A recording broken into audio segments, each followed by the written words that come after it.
What does the watershed mean? I think of it kind of like a heart. And you have your arteries.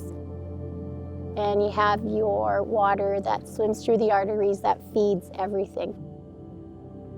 Water is life. In our language, in Cree, it's pronounced nipi. We respect water so much that it's just so vital to everything.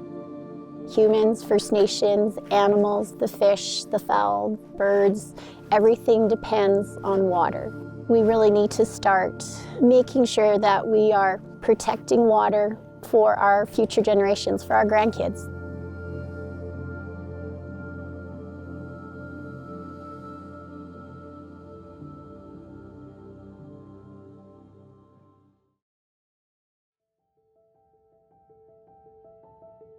So the watershed is measured from the height of land in a certain area where all the water drains into a river, creek, or stream, and you have different measurements of a watershed level.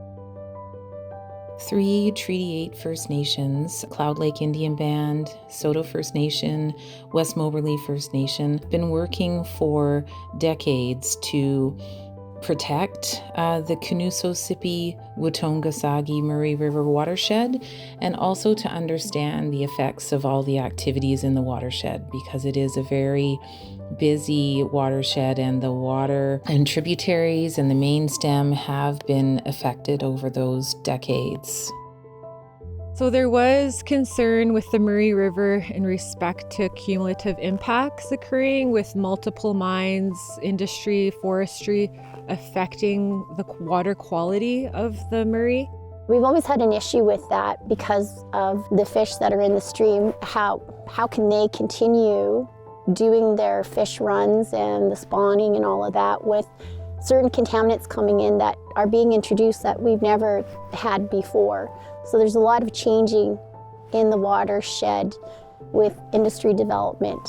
We started looking at how the impacts were assessed, and they were assessed in the parameters of only the coal mine's location, for example. And so what we started to think about were cumulative impacts for the entire watershed. So the entire watershed of Murray River is quite large.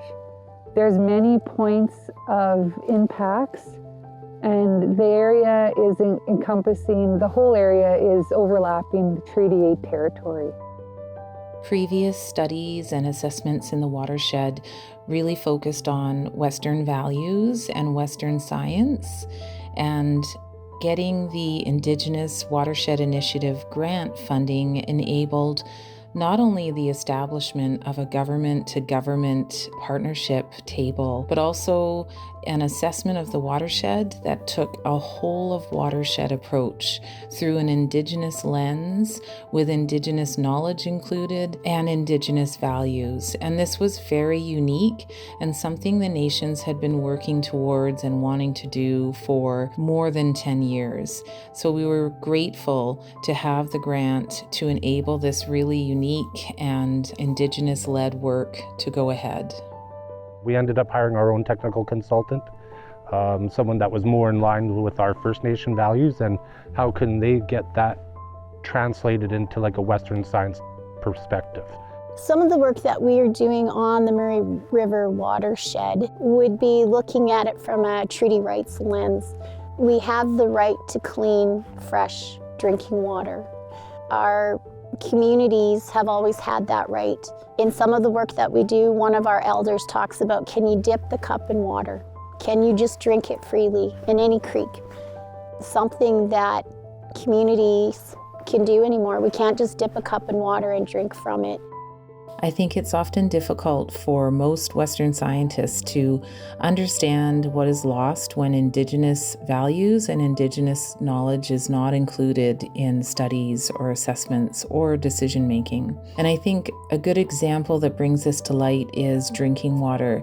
So many Western people would think of drinking water only as something that comes out of a tap at the end of a pipe that's gone through treatment. But Indigenous peoples also think of drinking water as water in their whole territory that's safe to drink when they're hunting or when there's berry picking or other cultural practices, and that water should be safe and available for drinking throughout the territory.